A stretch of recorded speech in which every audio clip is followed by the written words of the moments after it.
Monday, August 26, 2019. Call the meeting to order at 7:01 p.m. Of course, we shared that we'd like to turn off the mobile device, put them on vibrate. As always, we start off for me with municipal safety share, and Councillor Lake will give us an update on back-to-school driving tips. Thank you, Your Worship. So today's safety share is about bus safety, especially for us drivers. A couple things to think about. Number one is to go slow. There's no two ways about it. Excessive speed is dangerous. Children going back to school are sometimes not used to the routines. They're unpredictable. They may dash out. So make sure that you're driving slowly, especially in the first few weeks of school. Number two is no distractions. Leave your cell phone in your bag. The text that you need to send can always wait. Keep your eyes on the road and with your full attention. Good drivers keep their hands on the wheel and their eyes on the road at all times. Number three is there's no passing in school zones. When trying to pass another vehicle, drivers have to speed up as well as reduce their overall visibility of the road. Children trying to cross the street might not be expecting your car to be gathering speed, so make sure you're extra safe in school zones. And four, watch for school buses. When lights are flashing, the stop arm is extended. Drivers traveling in either direction of a school bus must come to a complete stop. Children may be getting on or off the bus at this time and could run onto the street, so be alert. And once the lights turn off and the arm is retracted, continue driving with extra caution. There's lots of buses on the byways and highways, isn't that right, Mr. Creswell? So keeping the road safe during back-to-school season and beyond is a priority, especially as we get going and some of the young students trying to get to school aren't used to the routines yet. So a good reminder to be careful. Good, thanks for that. Any additions to the agenda this evening? We have a couple of deletions. Darryl? Just deferrals, Your Worship. Okay. So item 8B, the Nextbridge lease and option agreement will be brought at our first September meeting, as well as the associated bylaw in 1959. So just deferred to the next regular council meeting. Good. Anything else? Hearing none. Any disclosure of interest for this evening? Hearing none. I do have a motion here that Council hereby accepts the agenda for Monday, August 26, 2019, regular meeting of Council Circular amended. Moved by Councillor Lake, second by Councillor Valance. All in favor? Carried. Thank you.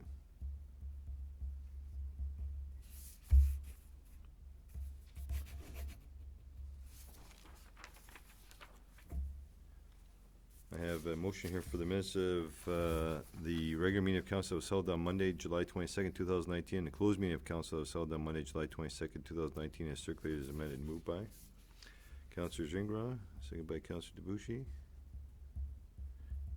Any questions, errors, omissions of those minutes? Hearing none, call question. All in favor? Carried. Thank you.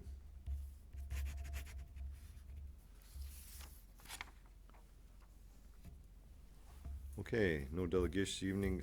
Council reports. I have a couple reports, obviously, from our just recent trip to AMO. First off, I'll start off with my AMO committee. AMO committee met Friday, Saturday, and Sunday morning and discussed a few things through the committee and the board itself, but it was more focused around the actual conference and what our duties were as board members for the conference. We did talk a bit about developmental charges that is being implemented by AMO, working with the AMTCO group to look at that. We don't get affected here in the Northwest because we don't have developmental charges, not even the City of Thunder Bay charges developmental charges. It's pay-as-you-go type scenario. That's what they're saying. The benefit is that if you have developmental charge, you will be able to pay for your recreation facilities, your parks, your sidewalks, but it just gets passed on to the homeowner who buys the new home and they add $30,000 on it. So there was a lot of debate about that. Talked a lot about the gas tax, the increase in gas tax for the municipalities, as well as blue box changes in the government. We're through an MOU table discussed with AMO to look at the blue box, and now starting in 2021, it'll be it'll be burden put back onto the manufacturers and suppliers of products. I still think they didn't go far enough, but we'll continue to work on that. We'll see what happens in the federal government is looking at deposits. And that was a discussion we'd had around that as well. And the remainder of the weekend discussions were focused basically on our roles as a board member, because this was the biggest AMO conference in history of the AMO conferences being held, with about 2,450 or so at the end delegates between both the council members and business representatives, as well as other government agencies that were attending. So it was a very, very big meeting. Through that, obviously, I attended some different things. We had a busy day Tuesday, but Monday I had an opportunity to visit a few things and take in a few of the programs. AMO Trade Show, looked around as always, the pre-conference workshops, talked a bit about the bylaw changes that took place in that. Monday, Youth Engagement Initiative, AMO actually took on some of the things that with Marathon has done and looked at that, and they've now highlighted, and they had a fundraiser event over the whole conference to look at youth engagement. So they're actually gonna hire youth to sit on the AMO board and be participating over the next couple of years in regards to getting more youth engaged for the next election. So they did talk about us, because I did a presentation a couple years ago at AMO, both youth engagement with our youth counselors, and other councils have taken that on, so that's really good. Of course, I listened in on the president to discuss what's happening with AMO and the forward moving of this organization as well as the conference. AMO president, and then Trevor Wilcox talked about the business of AMO, and then of course bylaw amendments and voting municipalities, and also that day was about Roma. Roma also voted in to now split Roma. If you're from Rural Ontario Municipal Association, only had one zone for the north. It was up North Bay. So they decided to now split that. That was voted on. It's been passed unanimously. There'll be now a split. There'll be a northeast, which will be that area, and there'll be a northwest, which will be our area. So we now have a voice on Roma, which is very good. And as you know, we just kind of started attending Roma because they're becoming a really big voice for small rural municipalities as well.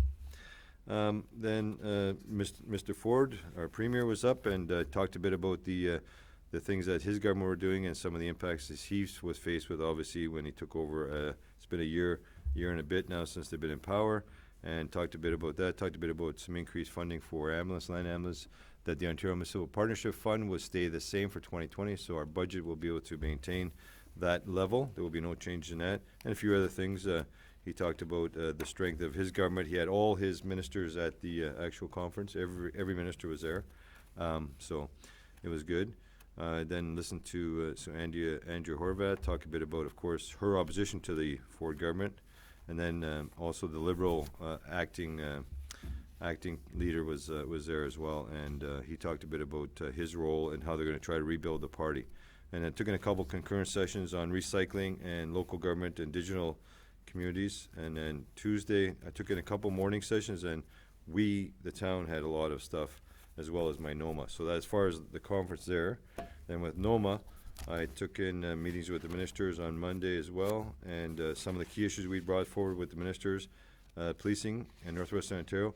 We've actually seen the pendulum swing great to our side, so we're okay. But there's still municipalities out there that are really suffering. So as a rep and as part of NOMA and as part of the Northwest, we also bring that argument. Pickle Lake, Red Lake, and Sioux Lookout are still facing huge charges with the OPP. So that and the city of Thunder Bay as well is seeing huge impacts with the policing costs there. So of course we brought that on behalf of those municipalities, and talked a bit about how we can work with the government. Marathon is obviously, as you know, we've gone in half. Since 2014, we're roughly half of what we used to pay in policing. So, and we continue to work on that. Again, we talked about the Ontario Municipal Partnership Fund. Ford did announce that he was going to keep it the same for 2020, but we want to continue to have that still stay the same for years to come. So we'll continue to push on that, because that is key to us. As you all know, we get over $2 million for the Ontario Municipal Partnership Fund. Without that, we would be a lot of taxes being burdened back onto our ratepayers. So that is a big key for us to continue to fight that. As you know, payment in lieu of taxes, this hasn't changed since 1987, and payment in lieu of taxes is basically the heads and beds scenario where you get so much money for your hospitals and your schools and your government buildings. But at the meeting, Minister Clark, who was once a mayor and also a city councillor, and he said when I was the mayor, it was $75, and it's still $75. But he did say he doesn't see it changing, so that was fair. It was a good comment. So I think we'll kind of put that one to bed, and it's kind of one of those things that's done. Intercommunity bus transportation, we continue to focus on how important it is to have that opportunity for Northwestern Ontario. We do have a Casper, but Casper is also only running once a day, and they're struggling, so we needed to have some sort of support. As you know, the Government of Ontario funded the Northland Transportation Corridor for $3 million. We'd like to see a little bit of that go back towards Casper to offset those seats. Not a huge amount, but just enough to keep him running and have that bus service on our North Shore, as well as throughout the Northwest. Talked a bit about the railway taxation, continue moving that forward. That's kind of halted for a bit. We're going to continue to push that forward. Caribou, habitat, forestry. Forestry is a big one in regards to of course, the forestry is related to the caribou as well as harvesting of wood and the environmental rights groups out there that continue to say that we're cutting too many trees down, which we've made it very clear. Finland is cutting this year 80 million cubic meters of fiber. 80 million cubic meters of fiber. Ontario is cutting 12 million cubic meters of fiber. We're 5 times bigger than the country of Finland, and so use that as an example. But we just got to fight through. But they did assure us that they were working on some of the old policies and legislation to change it up so we can allow more harvesting of the fiber. Going back to the original pre-2008, 26 million cubic meters of fiber. So good news. Hopefully they'll follow through and get those policies and legislation changed. And that was it for, of course, NOMA. And of course, the best for last was our request in the municipality. So CEO and myself attended 4 different sessions in regards to meeting with our issues locally. Of course, the Marathon Mill site, getting that site developmental done and looking at opportunities to redevelop it, getting some funding opportunities, and just getting assurance that it's going through. As we know now, Daryl can probably highlight that, we are some success finally getting on that. Talked about the liquefied natural gas and the importance of that, and continue to look at Bill 32 and the regulations around Bill 32, which is the funding and model that we can look at the natural gas. We talked about some opportunities at the mill site that are in the works that we all know of, that the aqua farm and some opportunities through fiber, wood allocations, torrefaction, all those things. We've had many discussions in the past. We'll continue to have those discussions, but we need to have ownership. The Active Living Center, of course, was a big one, and the government did announce at AMO that the funding stream will be open September 3rd of this year. That'll run until November 12th. And we made it very clear to the reps that we met through the ministry, parliamentary assistant Stephen Crawford, that we're ready. We're ready to go. We just need to have the application in, so that's a good project going forward. Broadband project funding, and of course, working with Terrace Bay and what are the provincial and federal amounts that we need to have to continue this project forward. And of course, the support of Northern Ontario Heritage Fund was a key one. Moose management, I'll let Daryl kind of highlight this one. He's a man who's out in the woods. I'm not so much. So the understanding of the moose management review, Daryl did a great job with that. Talking about the impact of the caribou, the moose, and all the impacts of us. What we really don't realize is the actual economic impact it has. So it's a huge economic impact. Even if you're not a hunter, you have to realize that. Then, of course, we met with the Ministry of Environment in regards to the mill site again, and developing a management approach to the caribou and the Lake Superior coastal range of that. So it was very good all in all. I think we had great success, and the tale will tell when we go and apply for our application through the September 3rd opening. And I'll let Daryl highlight anything that I might have missed in regards to those meetings. No, I think you've done a great job, Your Worship, of summarizing the meetings. I guess a couple of points of interest for council. One was I took in a workshop around single-use plastics and the federal government's initiative with respect to that. And it was actually quite interesting. So their approach isn't necessarily, recycling. Obviously, recycling is a part of it. But they really want to build a circular economy around recycling. Specifically looking at the ability to do it domestically as opposed to export. So I think you're going to see, especially with the federal election upcoming, a lot of interest around single-use plastics and the ability to build a broader economy around that. So I really think, I took it in because I think we're well positioned, obviously with gaining access to the port. That will have that potential. So it was an interesting workshop. 2 other items that the mayor mentioned. One was the Active Living Center.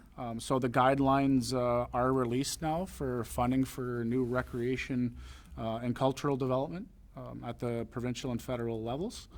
So I'll bring a report to council at our September 9th meeting. The application period closes November the 10th. So we have 2 months to get our application in place and submitted, and I'm fully confident we can do that. And then the other item was the mill site transfer. So we have the approval of all the parties to move this forward to the provincial bankruptcy court level.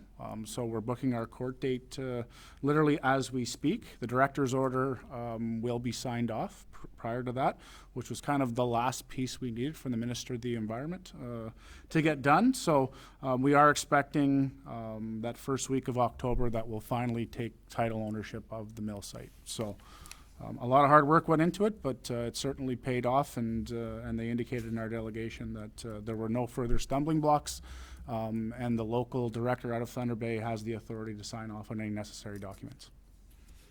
Good. Any questions? Councillor Debussy? You mentioned about connected community. Was there any announcement made about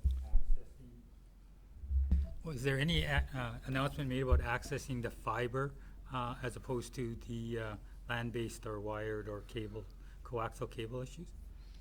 There wasn't. What they actually, they indicated was, in terms of our project, it's pretty advanced.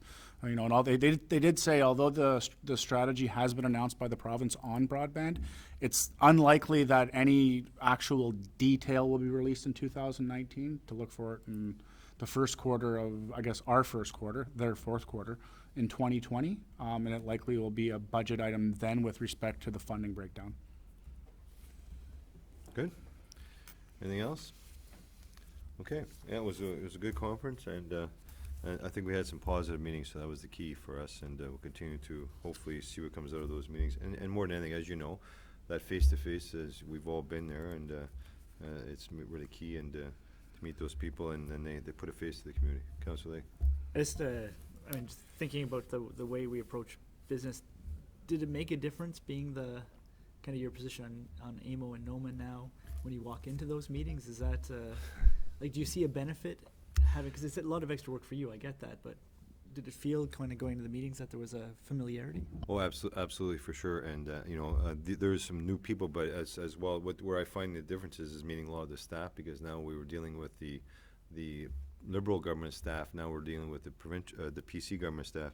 There's just some familiar faces, and there's some key roles, but a lot of people have changed. So when you sit in the meeting, you look at all the staff and the parliamentary assistants. It's like, whoa, so it's meeting all those people, and by all means, because you walk around, you also have a tag that says you're now a board member.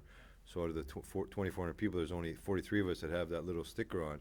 So then, but that's also a dilemma, because you get a lot of people coming to you and saying, well, I got this problem, I got that problem, there's this, there's that. And there's a lot of things that happen over an event of 3 days that you're trying to provide 2,400 people with satisfaction. So that was interesting as well. So yeah, for sure.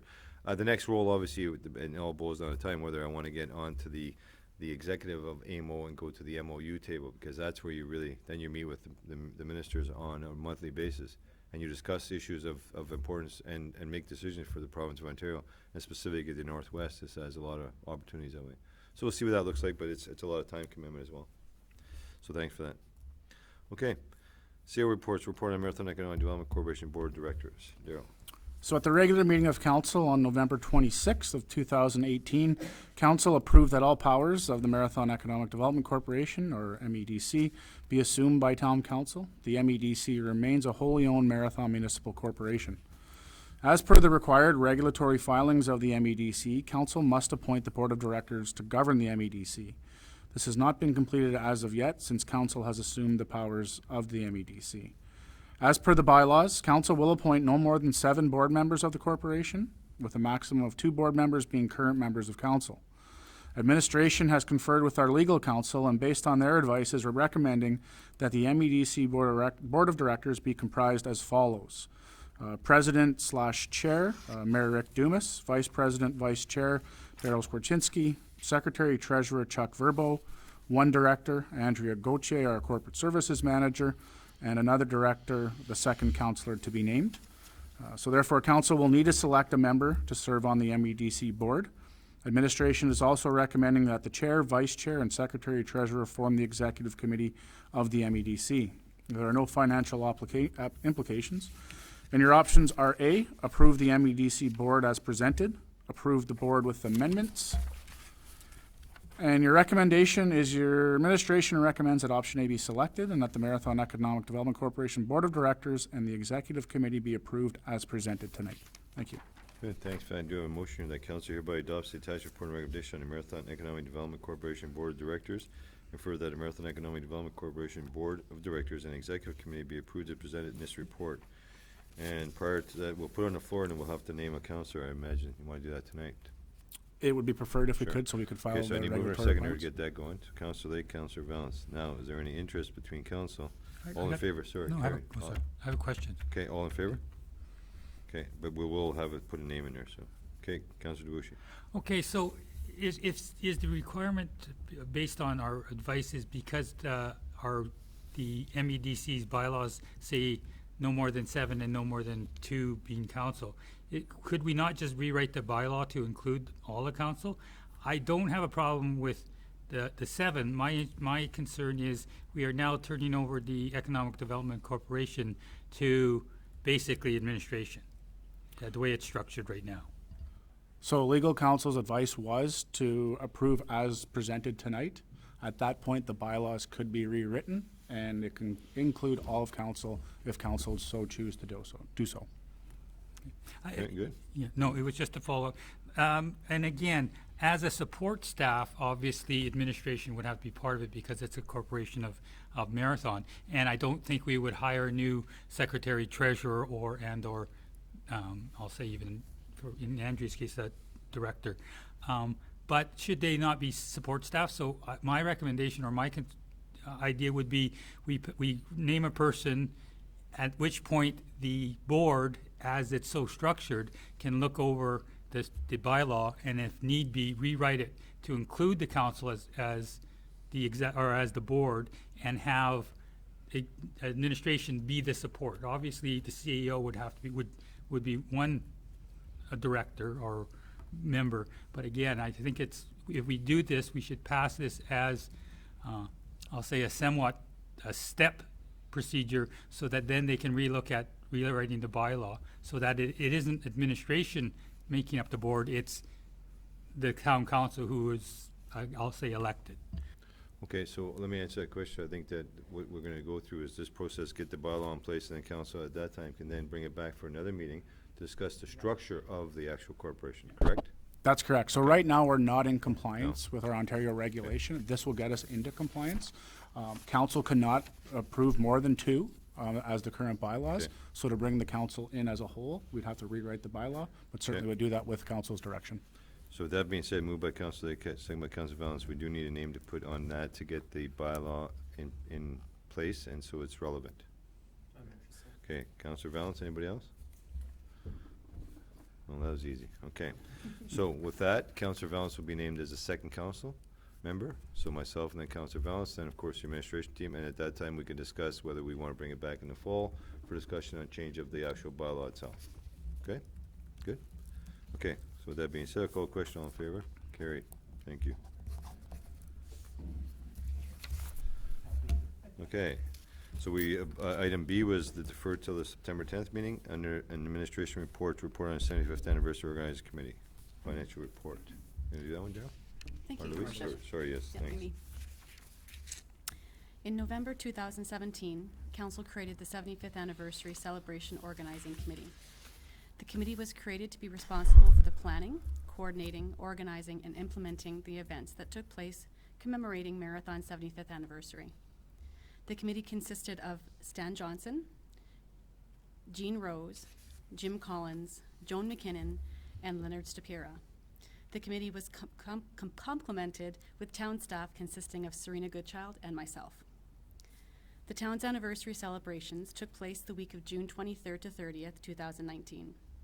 The celebration began with a parade and opening ceremonies at Penn Lake Park, along with bouncy castles, cake, and several vendors and activities. Other events that took place during the week consisted of a bingo hosted by Marathon Figure Skating Club, a trivia night hosted by Ignite at Biloxi's Bar. The Group of 7 Trail Committee hosted 2 guided hikes to Picnic Hill. The Legion hosted a shop and dine night. The Moose hosted an open mic night for any local talent to showcase their talent. And Pick River hosted a mixed baseball tournament.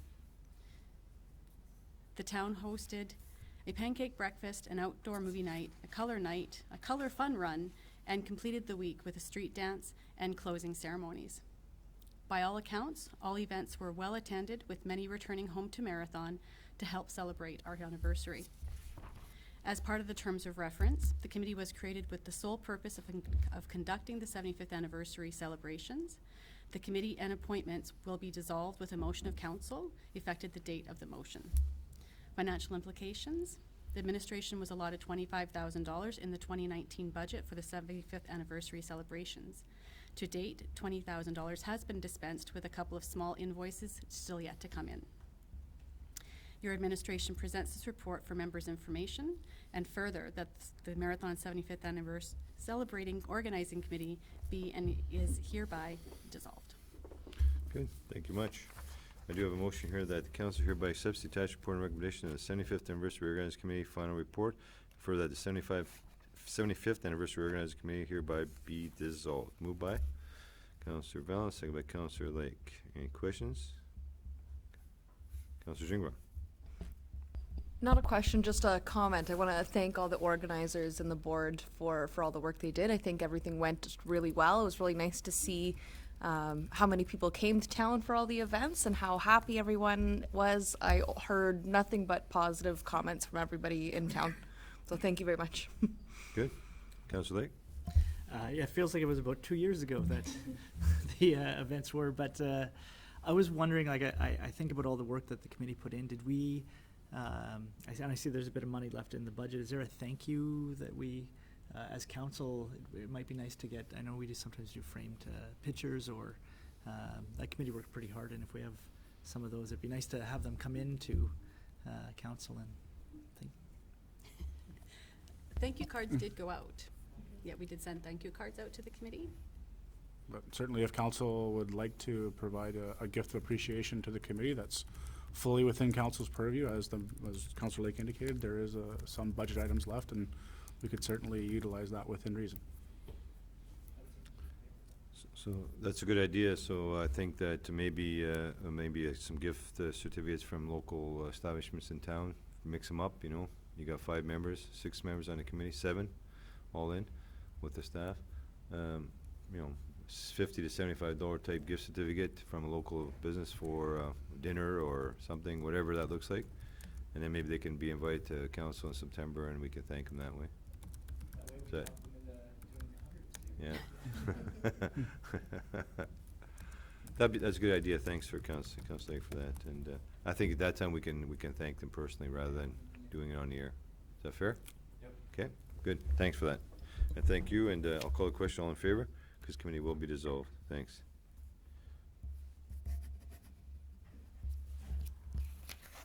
Okay, up next we have a report on the Abrams unsuccessful tax sale of 1 Abrams. Good evening, Chuck.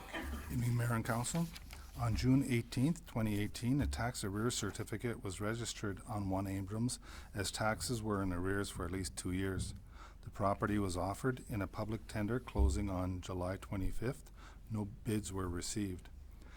Currently, outstanding tax arrears are totaling $7,900, consists of $5,000 for municipal taxes, $300 for educational taxes, penalties $1,600, legal fees of $800, and property standard orders that were placed on it. There will be additional tax registration costs and advertising that were not transferred to the roll, as it was determined that a tax sale would not be successful. Section 380.1 allows the municipality to offer the land for a second time within 2 years after the initial public sale. In effect, the municipality has 2 years to determine if it desires ownership of the property. Minimum bid would be the amount owing on the tax roll. A portion of the outstanding taxes can be written off in the meantime. Section 383 of the Municipal Act allows the municipality to vest a property. Once in possession, the municipality must review whether or not it requires ownership of such property. If it's deemed to be surplus, it can be declared surplus, and staff will proceed to follow the sale of surplus asset policy. Section 354 allows the municipality to write off taxes whether or not the property is vested with the municipality. Section 386.1 gives the municipality the power of entry for the purpose of determining whether it's desirable to acquire the land. The inspection could include an environmental site assessment of the land. MPACT has assessed this 3-bedroom house and garage as $66,000. Water services were discontinued in 2015. Section 354 of the Municipal Act allows taxes to be written off if the amount is considered uncollectible. Current taxes outstanding is $7,960. The budget has has allotted for tax write-offs. The budgeted tax write-offs includes vacancy rebates, assessment review board decisions, and taxes on town-owned properties. There will be legal expenses to transfer ownership to the municipality. So the options are to register a notice of vesting in the name of the municipality, write off the taxes, declare the property surplus, and sell the property in accordance with the town's policy, or offer the property for public tender within the next 2 years or July 2021. Administration recommends that option A be approved and that the property be vested with the town of Marathon and outstanding taxes be written off. A discussion on how to proceed with the surplus property will be examined in a closed meeting later on this evening. Thank you for that report. I do have a motion here that council hereby accepts the attached report and recommendation on the unsuccessful tax sale of 1 Abram Street, and that the property be vested in the town of Marathon and the outstanding taxes be written off. And further discussion as how to proceed with the surplus property will be examined later this evening in a closed meeting. Moved by Councilor Debussy, second by Councilor Balance. Questions? Hearing, Councilor Debussy. Given that you cited section 386 about entry into the building, have we entered the building and determined if it's worth, or are we going to invest it and then have to demolish it? That'll be discussed in a closed meeting. Anything else? Hearing none, I'll call a question. All in favor?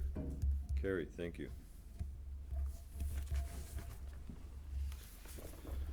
Okay, up next we have a report on the water treatment facility SCADA purchase. Good evening. Good evening, Mayor and Council. The SCADA, or Supervisory Control and Data Acquisition System, for the water treatment system consists of a network of ProLogic controllers, network data communications, computers, and graphical interfaces used for monitoring and controlling the drinking water system. The installed SCADA system is owned and operated by Northern Water, our water treatment contractor. Any cost for repairs or upgrades would be borne by the town of Marathon. The town of Marathon is currently tendering wastewater treatment services for the next 5-year period, and if a new contractor is selected, the SCADA transfer could again become a cumbersome issue as it was during the last transition period in 2014. The SCADA transfer issue could be eliminated if the town became the owner of the system. A purchase price has been negotiated with Northern Water based on 50% of original purchase price for the 5-year-old infrastructure. This one-time purchase cost would then eliminate future ownership transfers of the technology.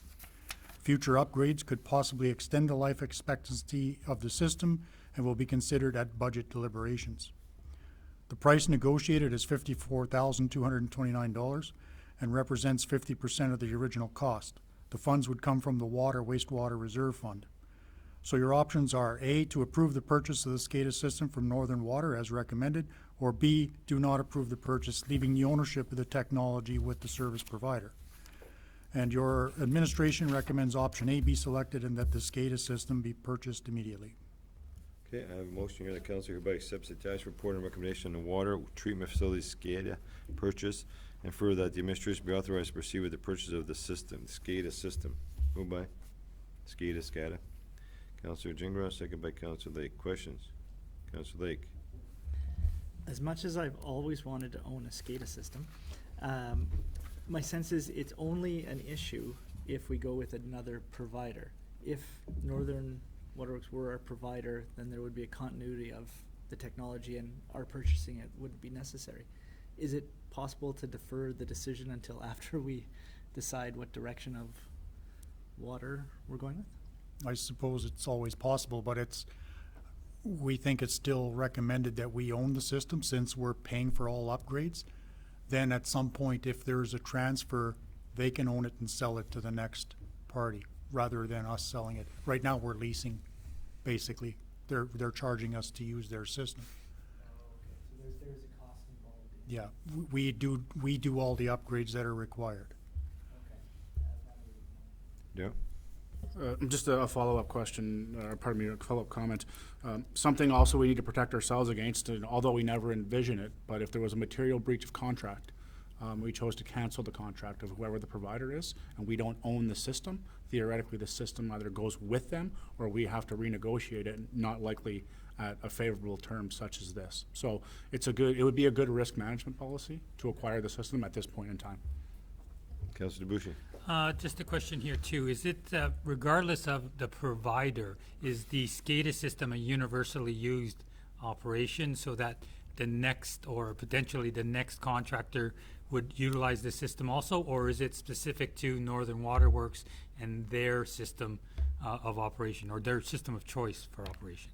I would say they're all unique based on the services provided in each community, but all the equipment that's installed for our treatment system is state-of-the-art, top of the line. I can't imagine another contractor would want to change it once, if there were a changeover. This was upgraded when they took over the old system and changed it out. After 18 months of leasing from the previous operator, they changed it out with state-of-the-art equipment. So, Okay. you gonna? Go ahead and then I'll. I was just gonna say, so I think the key message here was what you just answered, Councilor Lake, was the fact that we're already paying for the system through the lease and the operation under the contract. So it's already being purchased by us, whether it's the next 5 years or not. So it's whether to get it done now and then do the upgrades, and no matter who the successful bidder is for the next 5 years, the system is ours. And we shouldn't have to pay within the new contract for the next 5 years for the system that we already own. I would Correct. expect to see a reduction in, so right now in the RFP, we've asked for two prices. Sure. An alternate pricing for with or without SCADA. Okay, there you go. So after the round of questions, there'd be an addendum saying, we just need the one price because we own it. Right. And I think that's key for council's decision in regards to that, right? So Councilor Debuchy first, then I'll go back to you, Councilor.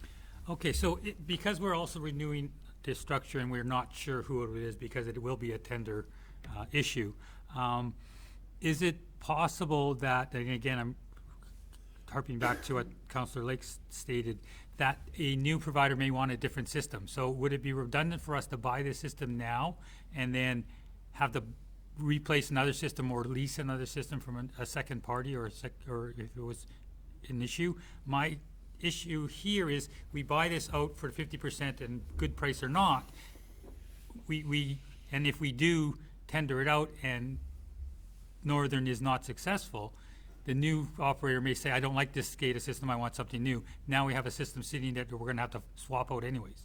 So, I mean, for the $50,000, I'm saying if it was half the original price, do we wait until we negotiate a contract and then buy one and install it? Or buy it off the other one, or whatever it may be?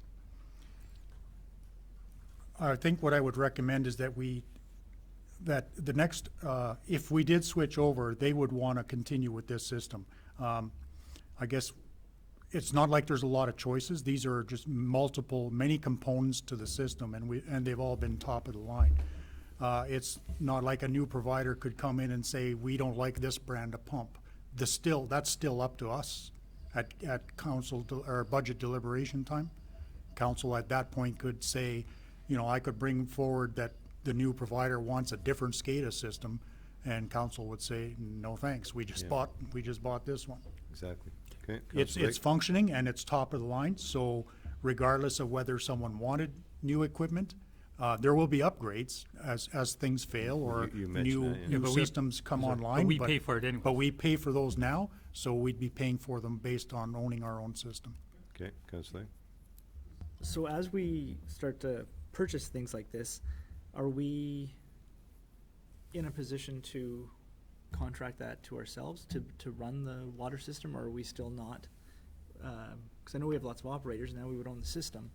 What are we purchasing from an outside operator at this point? This is just treatment monitoring equipment.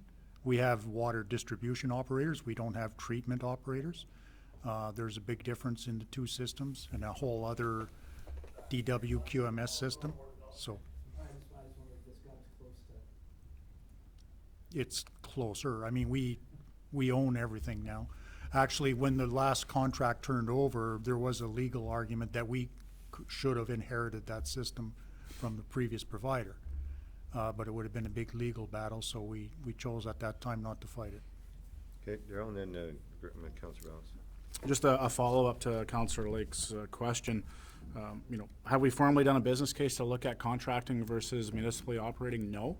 But what I can tell you is literally the cost of the contract on a yearly basis would equal one municipal position. You cannot run it with one municipal position.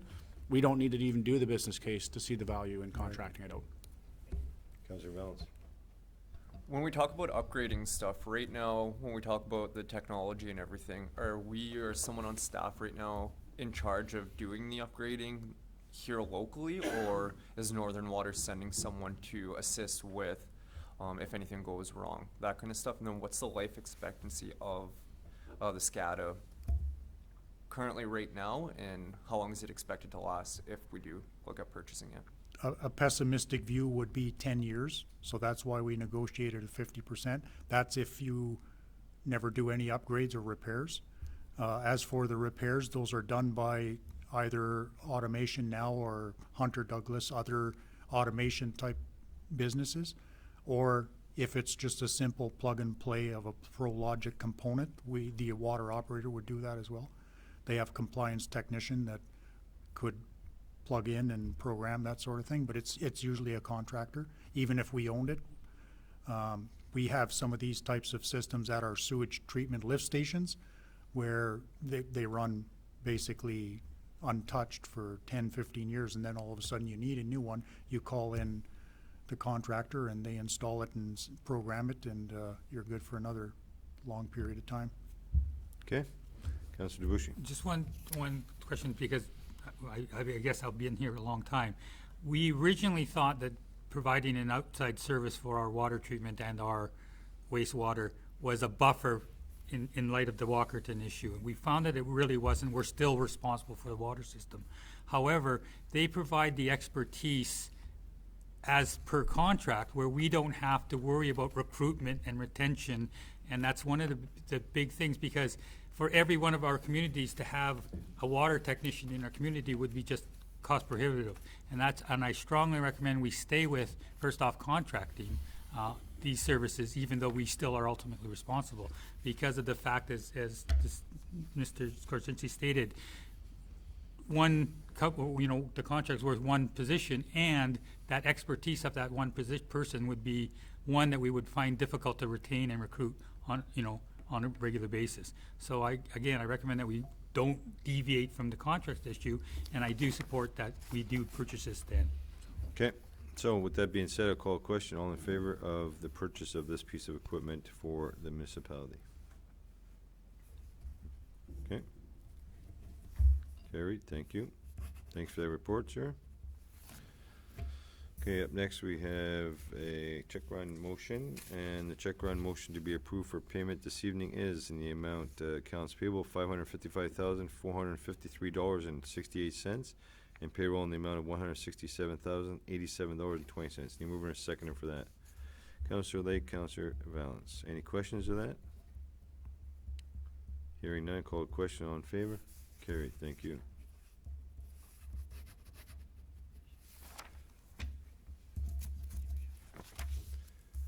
Okay, new business in regards to some of the Franco, so this information in regard from the Franco-Ontarian Action Day, which is legislative April 26, 2010, is declared that September 25th of each year we recognize as Franco-Ontarian Day throughout the province.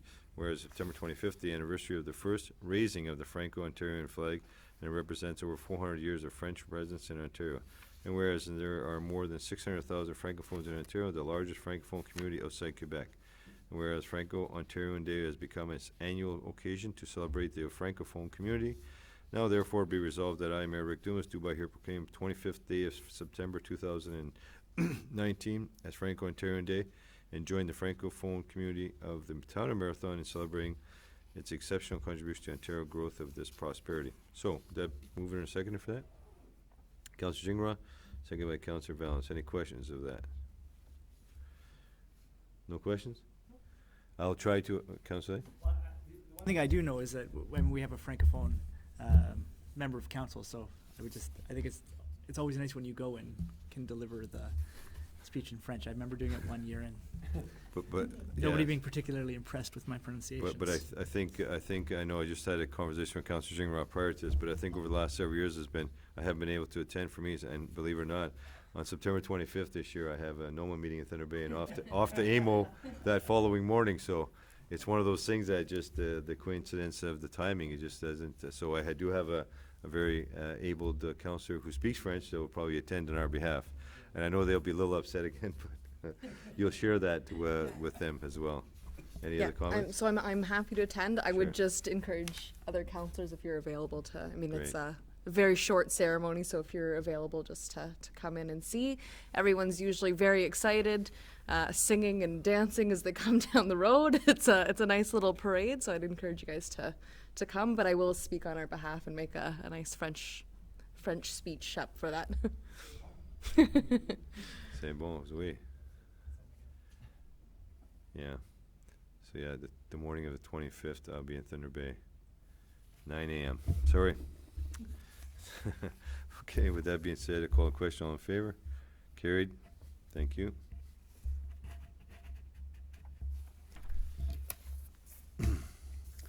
Information received from the town of Halton Hills requesting the support of the resolution pertaining to reducing litter and waste in our communities. And further that a copy of this motion be forwarded to the individual listed on the original resolution. Need a mover and second to put that on the floor. Councillor Lake, second by Councillor Debussy. Questions on that motion? Councillor Debussy. Well, Waste Diversion Ontario, that was supposed to be the be-all, end-all to help this thing, and it just died, so anything on AMO? Yes, my opening comments was that AMO has work to deal with now that the responsibility is going back on the manufacturer. So the Blue Box program will be funded now by the manufacturer, Correct. the producer of these products, starting I would 2021. suggest, this was put on the agenda prior to AMO and Right. the announcement from the province. I suggest this gets tabled. Yeah. Okay. So with that being said, Councillors Lake and Debussy, we'll just put it on table as a motion we don't need to discuss because it's been dealt with through the MOU table. Next one up is the council hereby supports the attached resolution received by Township of McKellar pertaining to municipal amalgamations, and further copy of this motion be forwarded to the individual listed on the originating resolution. Moved by Councillor Debussy, second by Councillor Lake. Questions? Councillor Debussy. I'll let you go first and then Councillor Lake. I understand their apprehension, given that the previous Conservative government created the Greater Toronto, the Greater Ottawa, Greenstone, yes. Although that was voluntary. That was a good one. They wanted that one. Yeah, they wanted that one. Again,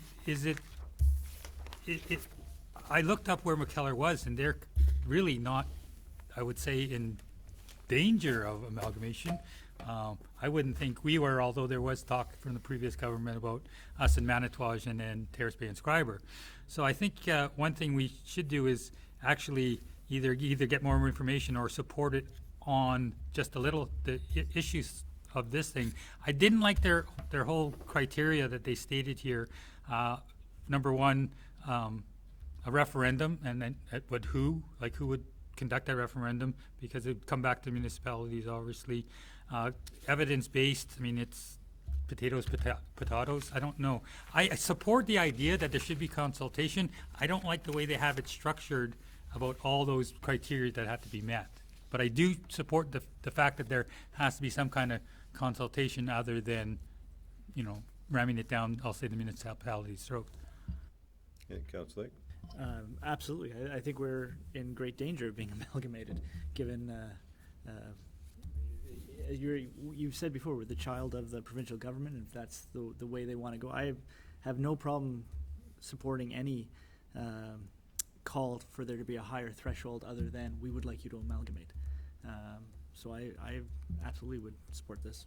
Okay. Anybody else? You're right. I think the wording of the resolution is a bit wonky, but the message is simply that there should be some consultation with the municipalities that are being affected by amalgamation. I do believe in amalgamation in the right places, in the right areas of the province. There's two-tier government in Southern Ontario, and a lot of times I've seen that's really redundant, but that's a discussion for them to have through Roma, not for us.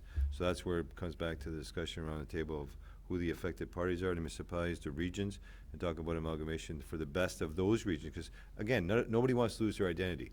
When you talked about Greenstone amalgamated for an $8 million tax grab from the pipeline. So the 5 communities joined, but it's a nightmare, believe you me. Talk to anybody who's administering and counselor in Greenstone. It's a nightmare. You got 5 arenas, 5 administrations, 5 water systems. Like, it's a real nightmare. So, I support it. But you're right, Councilor Debuchy. The wording is a little bit wonky in some of the whereases, but that's not for us to make a call and rewrite it. It's just whether or not we support it or in principle or not. So, with that being said, did you want a follow-up comment? I just say I support the concept of it and the issue. So I would say we support it in council, or support it in, I guess, in principle, okay? And then they can hammer out those details later if they want to move forward with that resolution. And as you see, it's addressed to both AMO, Roma, NOMA, and FNOM, and so this will be sent back to all the different associations to discuss at their separate meetings as well. And if you can bring forward, when it gets to NOMA, our concerns about the wording and Yeah, whatnot. Thank you. absolutely. Okay, anything else? With that being said, I'll call a question. All in favor? Carried, thank you. Okay, so prior to adjournment, we do have an in-camera meeting directly following this meeting to discuss a proposed pending acquisition, disposition of land in municipality and/or local board. And with that being said, I'll adjourn this meeting at the hour of 7:53 p.m. Moved by Councilor Valens, second by Councilor Lake. Thank you and have a good evening. Thank you. Good night. Have a happy Labor Day weekend.